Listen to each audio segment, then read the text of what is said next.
जय श्री कृष्ण। प्रिय दर्शकों, पार्थ एस्ट्रोलॉजी में आप सभी का स्वागत है। आज आपको मैं बतलाऊंगा कि ये कुछ सिद्ध और प्रमाणिक सूत्र आपको बताने जा रहा हूँ, जो आपको कर्ज से छुटकारा कैसे प्राप्त करें, कर्ज से छुटकारा कैसे पाए, और दाम्पत्य जीवन में कलह जो होती है, जो अनबन होती है प्रतिदिन जो होती है, उससे छुटकारा कैसे पाया जाए, उसमें सामंजस्य कैसे बैठाया जाए, और धन आगमन में कुछ परेशानियां हो रही है तो उस सूत्र के माध्यम से हम धन में आगमन में जो रुकावटें हैं उसको दूर कैसे करें। और अगर आपका किसी के पास धन रुका हुआ है, किसी को आपने पैसा दिया है और वो आपको नहीं मिल पा रहा है, वो आदमी आपको टाल मटोल कर रहा है, आपको वो टालते जा रहा है, आपको पैसा या धन वो नहीं लौटा रहा है, तो उसके लिए कुछ हम आपको ये सूत्र बताएंगे जो अत्यंत सिद्ध और प्रमाणिक हैं। उससे आपका काम बन जाएगा। और उसके अलावा आपको बताएंगे कि धन जो आता है, धन आपके पास तो है नहीं है, फिर भी अगर धन आता है तो आपके घर में रुके और आप उससे संपत्ति से संपन्न बने, कैसे बने, उसके लिए भी आपको हम कुछ सूत्र बताएंगे जो आपके लिए बहुत ही महत्वपूर्ण होगा। तो आप पार्थ एस्ट्रोलॉजी चैनल को सब्सक्राइब करें, शेयर भी करें और लाइक भी करें।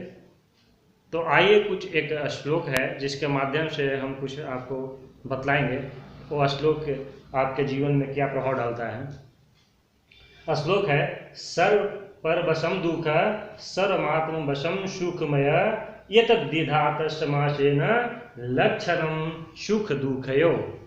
अर्थात इस श्लोक का अर्थ हुआ कि जो दूसरे के वश में हो, जो दूसरे के वश में कार्य हो, वो आपको हमेशा दुख देने वाला है, और जो आपके वश में जो कार्य हो, जो आपके द्वारा किया जाने वाला कार्य हो, वो हमेशा आपको सुख देने वाला होता है।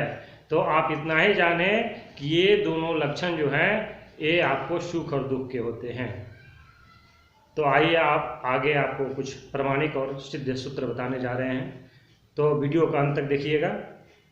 तो पहला जो सूत्र है आपको बताने जा रहे हैं, उसमें आपको होगा कर्ज से मुक्ति कैसे पाए। कर्ज से छुटकारा, आपको कर्ज तो आपके ऊपर लगा हुआ है, आप चाह भी रहे हैं कि कर्ज से हम कैसे मुक्ति पाए, कर्ज से छुटकारा पाने चाह रहे हैं, फिर भी आपको छुटकारा नहीं मिल रही है, तो आपको ये सूत्र लागू करना है, ये उपाय आपको करना है कि जब आप रात्रि में सोने आप जाते हैं अपने बेडरूम में, अपने बिस्तर पर, तो उस समय सोने से पहले एक पात्र में, यानी कि आपका पास जो भी धातु का पात्र हो, चाहे पीतल का हो, तांबे का हो या स्टील का हो, जो भी पात्र आपके पास हो, उसमें जल भर लें और जल भर करके अपने सिरहाने यानी कि सर की तरफ उसको नीचे रख लें, अपने बेड के नीचे में।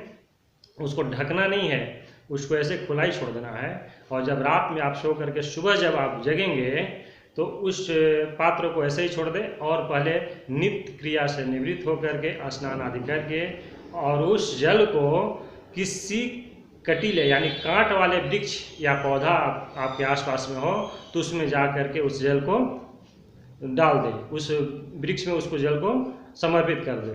तो ऐसा आपको 9 दिन करना है, लगातार 9 दिन ऐसे करने से आपके ऊपर जो कर्ज है वो धीरे धीरे उससे आपको छुटकारा मिलेगा। यह सिद्ध और प्रमाणिक है, तो इसको करें और इससे लाभ प्राप्त करें। अब दूसरा सूत्र है आपका दाम्पत्य जीवन। दाम्पत्य जीवन में बहुत लोगों को कलह होती है, बहुत लोग चाह करके भी अपने दाम्पत्य जीवन में खुशहाल नहीं रहते हैं, यानी नहीं मिल पाती है, किसी न किसी कारण से उनके दाम्पत्य जीवन में कुछ न कुछ परेशानियां लगी रहती है।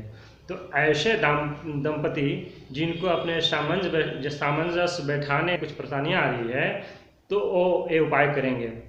तो उपाय क्या है वो मैं आपको बताता हूँ। उपाय ये करना है कि संध्या के समय जब सूर्यास्त हो जाती है, सूर्योदय और सूर्यास्त के बीच में, जब सूर्यास्त के समय जब होता है, यानी कि सूर्य जब ढलान की ओर होते हैं, अंतिम क्षण में होते हैं, तो उस समय अपने आपको बेडरूम में, जो आपका बेडरूम है उसमें पूर्व और दक्षिण की दिशा होती है, यानी अग्निकोण होता है, उस कोण में आपको एक दीपक जलाना है, और दीपक आपको तिल के तेल से जलाना है, और तिल के तेल से जला करके दीपक को वहीं पर रख देना है, उसी कोने में, अग्निकोण में।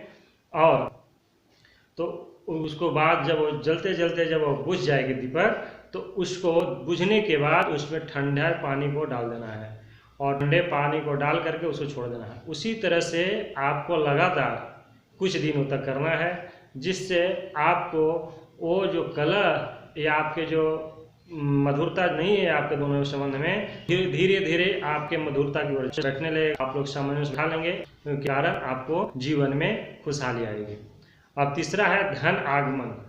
इसके लिए हम आपको सूत्र बताते हैं। धन आपको आगमन हो रहा है या नहीं हो रहा है। अगर धन नहीं टिक रहा है, आपके घर में धन आगमन नहीं हो रहा है, एक वो कौन सा पात्र होगा, या तो धातु का कोई भी पात्र हो जाए, तांबे का हो, पीतल का हो, जो भी धातु का आपको पात्र है आपके पास, उसको उसमें जल भर करके उत्तर की दिशा की ओर अपने घर में रखना है। और प्रति सुबह के समय में स्नान आदि करने के बाद, पूजा करने के बाद इस कार्य को करना है। नित्य प्रति उस जल को परिवर्तन करते रहना है, चेंज करते रहना है, उसको बदलते रहना है। तो ऐसा करने से आपके धन की आगमन भी होगी और आपके घर में धन टिकेगा भी। और अगला हम आप लाने जा रहे हैं जो आपको महत्व है, वो क्या है। आजकल बहुत से लोगों को आप दे देते हैं, जो भी धन है उसको भी दे देते हैं, उसको लेने में, उसको प्राप्त करने में आपको बहुत परेशानियां होती है। आप बहुत परेशान हो जाते हैं उसको मांगने से, उसको भी परेशानी होती है, जो लिया है उसको भी मांगते हैं आप। तो आपका धन वो लौटा नहीं पा रहा है, वो लगातार टालते रहता है। तो उसको आपको कुछ उपाय करना है, जिससे उससे आपका धन की प्राप्ति होगी। आपसे पैसे जो लिया है वो आपको रिटर्न मिल जाएगा, आपको मिल जाएगा। इसके लिए आपको ये सूत्र लागू करना है कि जब आप सुबह में, यानी कि वो दिन आपका शुक्रवार रहेगा और शुक्रवार से काम को स्टार्ट करना है, तो शुक्रवार के दिन आप नियत क्रिया से निवृत्त होकर के पूजा पाठ कर करके और उसी आसन पर बैठ जाना है और वहाँ पर एक कर्पूर जला करके, और उस कर्पूर से ऊपर में एक बर्तन जो होता है, कोई भी बर्तन रख ले, उसके ऊपर से दिखाए उस कर्पूर पर और उससे काजल बना ले। कर्पूर का जो काजल बन जाएगा, तो उसी काजल से भोजपत्र पर उस व्यक्ति का नाम लिखना है जो आपसे पैसा लेकर के नहीं दे रहा है। उस व्यक्ति का नाम लिख करके उसको बंद कर दे, यानी कि मोड़ दे उस भोजपत्र को और उसको अपने पास रख ले। इसी तरह से लगातार 7 दिन आपको करना है। लगातार 7 दिन करने से आपको उसके बाद आपको परिवर्तन नजर आ जाएगा। आपका धन जो रुका हुआ है किसी के पास, वो आपको प्राप्त हो जाएगा। और अंतिम सूत्र मैं आपको बता रहा हूँ, वो है आपका धन संपत्ति जो आपके पास नहीं है, आर्थिक संपदा आपको कमी है, आप आर्थिक रूप से कमजोर हैं, उसके लिए अत्यंत और महत्वपूर्ण सूत्र है जो आपको मैं बता रहा हूँ। आपको करना क्या है, किसी भी महीने में, चाहे महीना कोई भी हो, लेकिन शुक्ल पक्ष में करना है।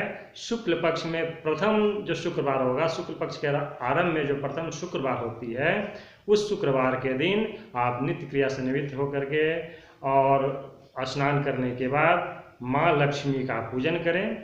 और पूजन करने के बाद आपको घी का दिव्य घी जलाना है और भोग में आपको खीर के साथ में मिश्री, खीर मिश्री का भोग लगाना है।